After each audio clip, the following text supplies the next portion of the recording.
우리가 내 삶 속에서 행복의 이유를 발견해내는 것이 참 기쁜 일이에요. 언제 행복을 발견하나요? 어떤 굵직한 사건들이 있을 때 행복을 발견하기도 하고, 어떠한 분들은 사소한 것들에서 기쁨, 행복의 이유를 발견하기도 하죠. 자, 그 가운데 우리가 바라는 것이 있다면 삶의 모든 순간이 행복하기를 바라는 것이 아닐까 생각해 봅니다. 데미안으로 잘 알려진 헤르만 헤세는요, 그의 에세이 삶을 견디는 기쁨에서 이렇게 말합니다. 우리는 하루하루 살면서 벌어지는 수많은 사소한 일들과 그로 인해 얻은 작은 기쁨들을 하나하나 꿰어 우리의 삶을 엮어 나간다. 작은 일들 그리고 거기서 발견하는 기쁨들을 엮어 나가는 것이 우리의 삶이다 이야기를 해요. 정말 모든 순간이 그렇게 기쁨으로 엮어질 수 있다면 우리의 삶이 얼마나 행복할까. 인생을 마칠 때 되돌아봤을 때 우리 인생이 참 행복했다 그렇게 이야기할 수 있지 않을까 싶어요. 자, 하지만 우리는 이미 나의 삶 속에서 행복하지 못할 이유들을 발견하게 됩니다. 나와는 상관없이 벌어진 일, 내 의도와는 다르게 흘러가는 일, 또 나의 바람과는 다르게 이루어진 일, 때로는 아직 캄캄한 나의 미래까지요. 자, 우리는 분명히 이 정도면 괜찮지, 이 정도면 행복하지, 그런 삶을 살 수는 있어도요, 100% 나는 완벽해, 100% 나는 행복해 라는 삶을 살 수가 없습니다. 인간은 응당 그럴 수밖에 없어요. 왜냐?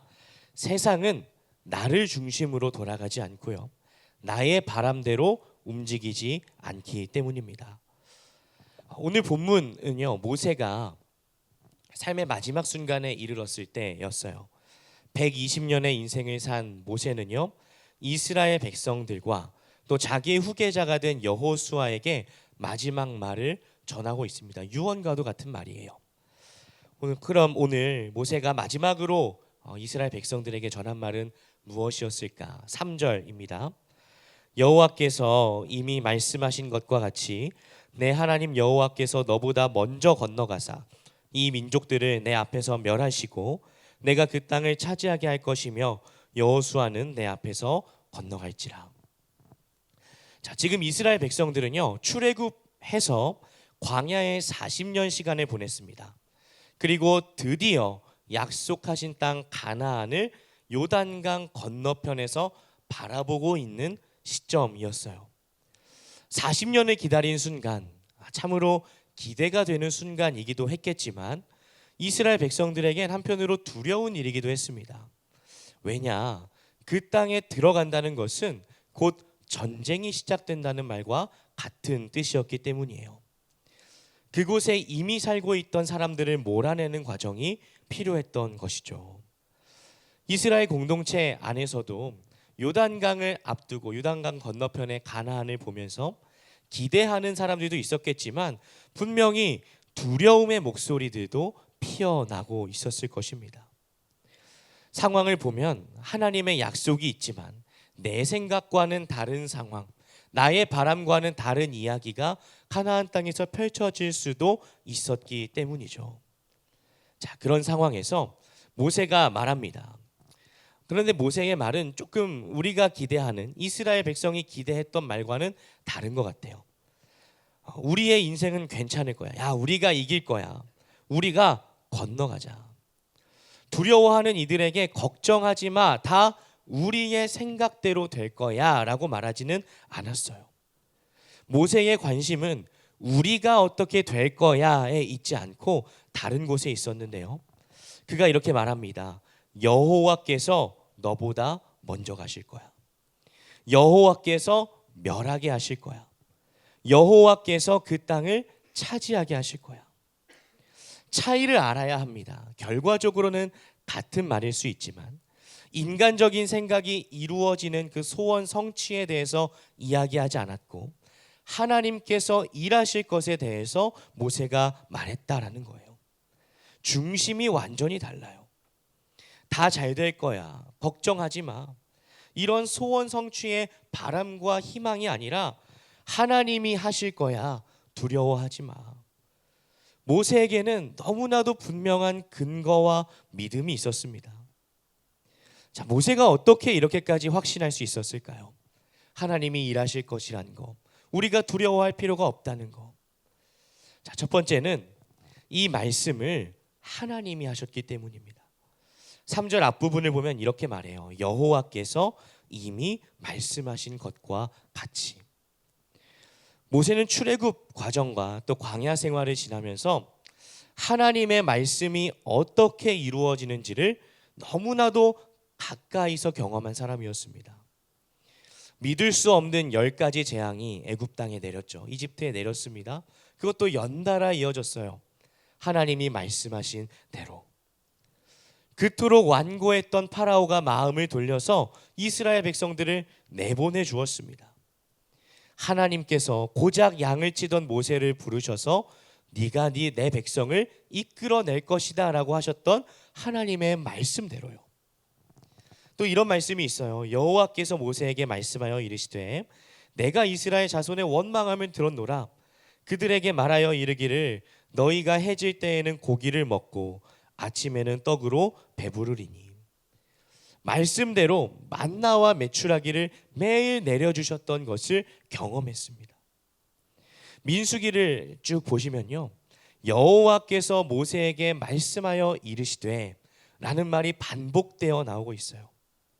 모세는 그런 말씀을 직접 듣는 사람이었고요, 그 하나님의 말씀을 들은 것을 백성들에게 전하는 사람이었습니다. 그렇게 하나님의 말씀 속에 살아가다 보니까 모세에게 있어서 하나님의 말씀이 이루어진다는 것, 하나님의 말씀대로 말씀이 이루어진다는 것은 너무나 명확한 일이었습니다. 말씀대로 살아가고 말씀대로 순종하니 하나님이 말씀대로 이루시더라. 그래서 이렇게 고백한 거죠. 여호와께서 이미 말씀하신 것과 같이. 확신이 있었던 거예요. 그의 삶이 여호와의 말씀이 이루어진다는 것을 증명하는 삶이었습니다. 자, 둘째로 모세가 하나님의 일하심을 확신할 수 있었던 것은 그동안 앞서 일하시는 하나님을 이미 경험해 왔기 때문이에요. 4절을 볼까요? 또한 여호와께서 이미 멸하신 아모리 왕 시혼과 옥과 및 그 땅에 행하신 것과 같이 그들에게도 행하실 것이라. 여기에 보면 모세가 한 가지 일을 떠올리고 있습니다. 아모리 왕 시혼과 바산 왕 옥과의 전쟁이에요. 자, 이스라엘 백성이 하나님이 약속하신 땅, 그 가나안으로 오는 여정 중에 아모리 땅을 지나갈 일이 있었어요. 이스라엘 백성들은 우리가 다른 것 하지 않고 지나만 갈 테니까 허락을 해 주십시오. 그렇게 허락을 구했는데요, 아모리 왕 시온은 이를 거절했고 도리어 이스라엘 백성을 공격하게 됩니다. 자, 하지만 이 전투에서 이스라엘 백성이 승리하고 아모리인의 땅까지 다 가지게 돼요. 이후 바산길로 올라갈 때도 마찬가지였습니다. 이스라엘 백성들이 바산 땅을 지나가려 하자 바산의 왕이었던 옥이 이스라엘 백성들을 공격했어요. 이때 하나님께서 모세에게 하신 말씀이 있는데 민수기 21장 44절에 보니까 그를 두려워하지 말라. 내가 그와 그의 백성과 그의 땅을 내 손에 넘겼다라는 거였습니다. 아직 전쟁이 일어나지 않았는데 하나님께서는 그들을 너희에게 넘겼다라고 선포하세요. 앞서 일하신 하나님을 모세가 경험했다라는 거예요. 본문에서와 같이 하나님께서 앞서 일하셔서 이스라엘 백성들에게 땅을 허락하셨고 승리를 허락하셨습니다. 그 경험이 모세에게 분명했던 거예요. 두 가지입니다. 말씀이 말씀대로 이루어진다는 것, 하나님은 앞서 일하신다는 것. 이 사실이 명확했기 때문에 모세는 흔들림 없이 그 땅으로 가라, 건너가라, 두려워하지 말라라고 말을 전하고 있었던 거예요. 자, 그러므로 모세의 말을 들은 이스라엘 백성들이 해야 할 일은, 또 이스라엘 백성에게 필요했던 것은 딱 하나뿐입니다. 그것은 내 뜻대로 안 되면 어떡하지 하는 그 두려움에서 벗어나서 모든 명령대로 행하는 거였어요. 5절과 6절을 보겠습니다. 또한 여호와께서 그들을 너희 앞에 넘기시리니 너희는 내가 너희에게 명한 모든 명령대로 그들에게 행할 것이라. 너희는 강하고 담대하라. 두려워하지 말라. 그들 앞에서 떨지 말라. 이는 내 하나님 여호와 그가 너와 함께 가시며 결코 너를 떠나지 아니하시며 버리지 아니하실 것임이라 하고. 아멘. 7절과 8절도 보면 모세는 여호수아에게 한 번 더 강하게 말해요. 강하고 담대하라. 하나님이 함께 하시니 두려워하지 말라. 다만 명령하신 대로 행하라. 자, 이것이 오늘 본문의 이야기였습니다. 모세의 마지막 전언이, 마지막 유언이 이스라엘 백성들과 여호수아에게 두려워하지 말고 하나님이 명하신 대로 행하라라고 이야기하고 있어요. 이게 이스라엘 백성과 여호수아뿐 아니라 오늘 우리에게도 큰 도전이 됩니다. 하나님께서 먼저 일하신다. 막막한 미래 가운데 내가 어떻게 해야 할지 모를 때 하나님은 이미 일하고 계신다. 그러니 우리가 해야 할 일은 하나님의 말씀대로 살아갈 뿐이다 라는 것이죠. 우리는 두려워하지 말고 다만 명하신 대로 살면 되는 거예요. 하나님의 말씀이 이루어지는 것은 그렇다면 언제 경험할 수 있을까요? 그것은 우리가 하나님의 말씀대로 행했을 때 경험할 수 있습니다. 모세가 하나님의 말씀을 들었어요. 그리고 그 말씀을 전달했어요. 때로는 백성들에게 원망도 들었고요, 의심도 받았습니다. 모세의 말을 동의하지도 않았던 백성들이 얼마나 많았는지 몰라요. 자, 그럼에도 불구하고 모세는 선포했고 순종했어요. 그러자 하나님의 일이 일어나기 시작한 거죠.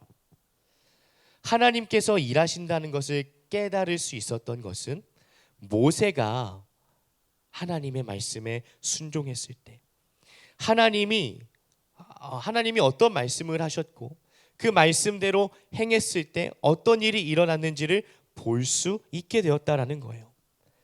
하나님의 말씀이 무엇인지 몰랐고 또 그 말씀에 불순종했던 이들은요, 하나님의 일하심이 나타났음에도 불구하고 이게 우연인지 아니면 하나님의 일하심인지 알 수가 없었다라는 이야기였습니다. 그런 삶의 순간들이 우리 가운데도 계속해서 늘어났으면 좋겠어요. 무슨 말이냐? 우리가 하나님의 말씀대로 순종합니다. 하나님의 뜻대로 살아갑니다. 그렇다 보니 하나님의 일하심을 보게 됩니다. 어쩌다 한 번이 아니라 이 순간들이 매일의 삶 속에서 이어진다면 우리의 삶은 변해도 가득 변하지 않을까요? 우리는 하나님의 말씀대로 순종하고 하나님은 일하시고, 우리는 순종하고 하나님은 일하시고, 때로는 두려움도 들겠죠. 하지만 하나님의 말씀을 의지하여 나아가는 삶이 가나안을 정복하는 역사를 일으키는 줄 믿습니다. 그렇게 순종하는 내 삶이 온통 하나님으로 가득 차게 된다. 얼마나 가슴 벅찬 일이 아닌가 생각해 봅니다. 자, 그런데 우리가 이 사실을 주지하면서 놓치지 말아야 할 것이 하나 있습니다. 그것은 하나님께서는 이미 우리 삶에 언제나 함께 계시면서 언제나 일하고 계셨다라는 사실이에요. 오늘 본문 속에 반복되어 나타난 말씀이 있습니다. 6절과 8절을 함께 보면요, 너희는 강하고 담대하라. 두려워하지 말라. 그들 앞에서 떨지 말라. 이는 내 하나님 여호와 그가 너와 함께 하시며 결코 너를 떠나지 아니하시며 버리지 아니하실 것임이라 하고, 8절에도 보면 여호와 그가 내 앞에서 가시며 너와 함께 하사 너를 떠나지 아니하시며 버리지 아니하시리니, 이렇게 말씀해요. 이 말씀이 반복되어 나오고 있습니다. 여호와 그가 너와 함께 하시며 너를 떠나지 않으시며 너를 버리지 아니하시리라. 모세는 알았습니다. 말씀을 이루시고 앞서 행하시는 하나님께서 어쩔 때만 그렇게 하시는 것이 아니라 언제나 나와 함께 하셨고 나를 버리지 않으셨고 이스라엘 백성을 떠나지 않으셨다라는 거예요. 지금 모세는 죽음을 앞두고 있으면서 이스라엘 백성과 여호수아에게 앞으로 어떻게 해야 될지를 알려주고 있죠. 그런데 모세의 머릿속에는요, 앞으로 어떻게 움직이게 될까, 그 미래를 그리는 것이 아니라 자기 삶 속에 이미 일하셨던 하나님을 회상하고 있음을 봅니다. 모세가 120년의 세월을 돌아보았습니다. 이집트에서 40년, 미디안 광야 도망자로서 40년, 출애굽 광야에서 40년. 그 세월을 다 돌아보니까요, 모세에게 한 가지 깨달음이 남은 거죠. 하나님이 내 삶 속에 함께하지 않으신 순간은 없구나. 나를 떠나지 않으셨고 나를 버리지 않으셨구나. 모세의 삶을 보면 정말 그래요. 그는 태어나면서부터 죽음의 위기 속에 있었습니다. 갈대 상자에 담겨서 나일강에 흘려 보내졌죠. 그랬더니 정말 말도 안 되는 일이 일어나는 게 이집트의 공주가 그 갈대 상자를 주어요. 그리고 원래 가족이 모세의 보모가 되어서 모세를 성장시킵니다. 아주 잘 풀릴 것 같았던 모세의 삶도 흔들리게 되죠. 사람을 죽이고 나서 파라오가 자기를 잡으려 하는 것을 알고 미디안 광야로 도망합니다. 이집트의 왕자에서 한순간에 광야의 도망자가 된 거예요. 자, 그런데 그렇게 아무것도 없던 모세, 도망했던 모세를 하나님이 부르세요. 모세에게 충분한 회복의 시간을 주시고 가족도 허락하시고 그리고 떨기나무 가운데서 불타는 하나님의 모습으로 모세를 부르셨습니다. 그렇게 도망쳤던 모세, 살인자 모세는요, 하나님의 구원에 쓰임받는 놀라운 사명자가 돼요. 10가지 재앙, 홍해, 만나와 메추라기, 구름기둥, 불기둥, 모세의 삶 속에서 언제나 하나님의 일하심이 나타났습니다. 갈대 상자에 담겼던 그 산의 아이가 이스라엘 온 민족을 구원하는 영도자가 될 줄 누가 알았겠습니까? 그렇게 모세가 자기의 삶을 돌아보니까 내 평생에 하나님의 손길이 닿지 않은 곳은 없었구나 깨닫게 된 거예요. 태어나는 순간부터 사람들을 만나고 먹고 마시고 한 걸음 내딛는 것까지 그의 모든 삶에 함께 하셨던 하나님, 그를 버리지도 않으시고 그를 떠나지도 않으셨던 하나님을 발견하게 된 겁니다. 모세가 순종했을 때뿐 아니라 그보다 더 어렸을 때도, 하나님의 뜻대로 살지 못했을 때도 하나님은 함께 하셨다라는 거예요. 그래서 전한 말이 여호와 그가 너와 함께 하시며 너를 떠나지 아니하시고 버리지 아니하시리라. 그렇다면 우리의 삶은 어떨까요?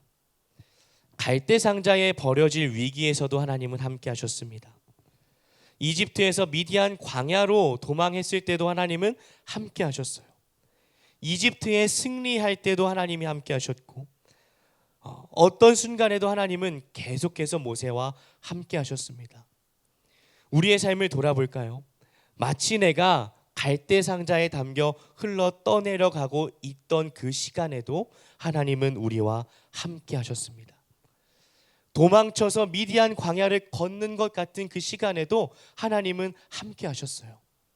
광야를 헤맬 때, 이스라엘 백성들 때문에 힘들 때, 애굽의 바로와 맞서 싸울 때, 그 모든 순간에 하나님이 함께 하셨다라는 거예요. 자, 그렇다면 정말 우리의 삶은 하나님으로 가득 차 있다라는 거죠. 아니라고 말할 수 있다면 우리가 아직 발견하지 못한 것뿐입니다. 우리가 하나님이 나와 함께 하셨다는 사실을 모른다. 이 사실이 오히려 우리에게 더 기대가 되는 것은요, 내가 아직 발견하지 못한 하나님을 발견할 기회가 남았다라는 것이기 때문이에요. 아직까지도 내 삶 속에서 발견하지 못한 하나님이 있다면, 그 주님이 있다면 나는 주님을 더 발견할 수 있는 거 아니겠습니까? 내가 미처 생각하지 못한 순간에도 하나님이 나와 함께 하셨다. 내가 기억 속에서 잃어버린 사라진 나의 기억의 한 조각 속에도 하나님이 함께 하셨다. 그뿐 아니라 여전히 이해가 되지 않는 어려움 가운데도 하나님이 함께 하시고, 그저 가볍게 받아들였던 소소한 일 가운데도 하나님이 함께 하고 계셨는데, 자, 그 속에서 하나님을 보지 못하고 발견하지 못하고 그냥 지나쳐 버렸었다면, 이제 우리에게 남은 것은 그 하나님들을 발견해 나가는 과정이 아닐까 생각해 봅니다. 저도 이 말씀을 묵상하고 이런 깨달음이 오고 나서 이런 생각이 들었어요. 그런 주님을 더 발견해 나가야겠다. 내 삶의 모든 순간에 함께 하신 하나님을 하나도 빠짐없이 만나고 싶다. 그렇게 주님을 발견할 생각을 하고 하나하나 주님을 생각하며 일상을 보내다 보니까 말로 표현할 수 없는 기쁨이 가득 차기 시작했습니다. 모든 일을, 내 모든 삶을 하나님으로 설명할 수 있다면 이보다 큰 은혜가 어디 있겠습니까? 그리고 우리가 그런 삶을 살 때 발견할 수 있는 게 있어요. 진짜 세상 사람들은 우연이라고 말하는 일들이 우리에게는 그렇지 않다라는 거예요. 최근에 제가 접촉사고를 낸 적이 있습니다. 큰 사고는 아니었고, 얼마 전 교회학교 아이들이 골든벨 대회가 있었는데, 부평에 갔다가 돌아오는 길에 차가 많이 막혀서 마음이 조급했어요. 자, 그때 경찰이 막아서더라고요. 공사 중이니까 다른 길로 가라고. 그 길을 가는데 너무 골목이 좁았던 거예요.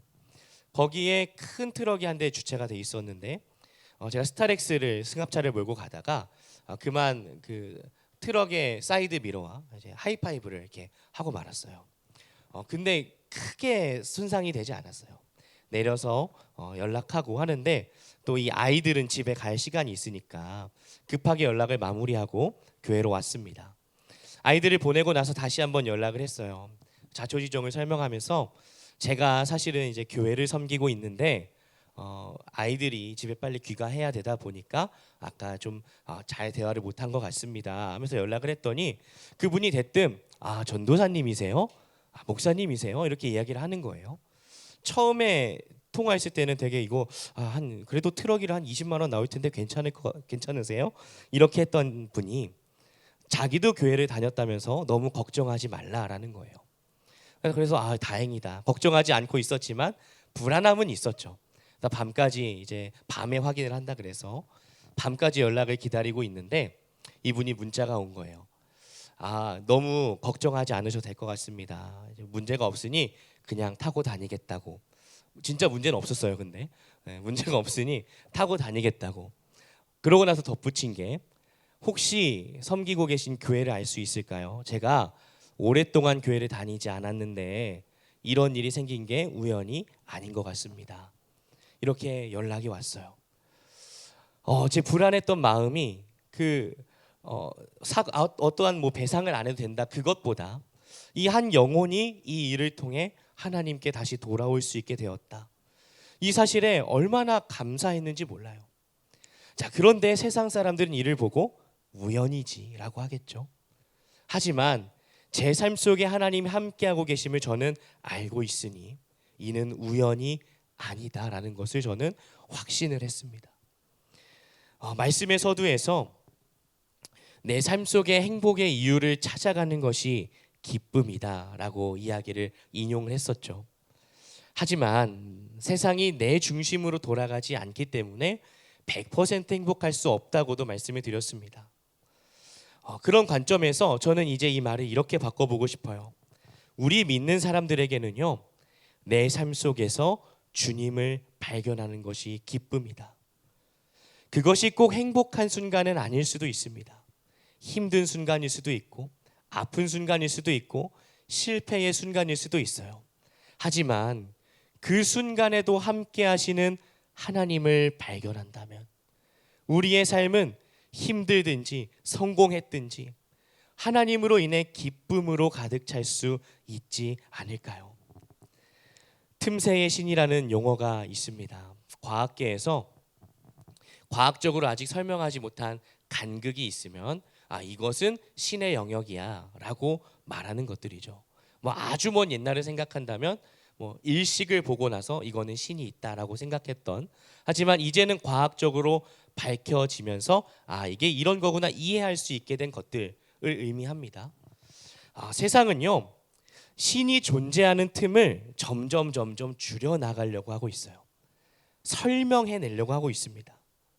자, 그러나 우리의 삶은 반대가 되어야 된다고 생각해요. 하나님은 원래 언제나 계셨는데 거기에서 하나님을 발견하지 못했던 틈들을 우리가 줄여나가야 하지 않을까요? 우리의 인생은 하나님으로 채워가는 과정, 이 말도 맞지만 어쩌면 이미 하나님으로 가득 찬 우리의 인생에서 하나님을 가리고 있었던 것들을 지워나가는 과정은 아닐까, 그렇게도 생각을 해봅니다. 오늘 우리의 삶이 그렇게 하나님으로 가득 차 있음을 기억하시고 내 삶의 모든 순간에 하나님의 일하심을 발견하게 되시기를 축복합니다. 말씀을 맺기를 원합니다. 사랑하는 청년 여러분, 오늘 모세의 죽음 앞에서 모세는 언제나 자기와 함께 하셨던 하나님을 전했어요. 여호와 그가 너와 함께 하시며 너를 떠나지 아니하시고 버리지도 아니하신다. 이 모세의 말을 오늘 우리의 삶에 통과시키기를 소망합니다. 모세의 삶 가운데 함께 하셨던 주님이요, 어느 순간에도 우리를 떠나지 않으시고 어떤 순간에도 나를 버리지 않으시고 때로는 내 계획과 내 생각과 내 뜻이 아닐지라도 그 가운데도 함께 하시는 하나님을 발견하는 저와 여러분이 되기를 소망합니다. 그렇게 하나님을 발견해 나가시면서 하나님이 말씀하시는 거, 그 말씀대로 순종해 보세요. 그렇게 하나님의 말씀대로 순종하다 보면 하나님의 일하심이 더 명확해질 것입니다. 내가 순종했더니 하나님이 일하심을 발견하게 되는구나. 그렇게 우리 모든 삶에 이미 가득하신 하나님을 만나시고 그 이미 가득하신 하나님의 말씀에 모든 순간 순종함으로 하나님을 깊이 경험하는 저와 여러분이 되기를 소망합니다. 시간 함께 말씀을 기억하면서 찬양했으면 좋겠습니다. 주님이 언제나 거기에 계시고 그 신실하신 주님의 사랑은 변한 적이 없다. 그 고백이 우리 가운데 일어났으면 좋겠습니다.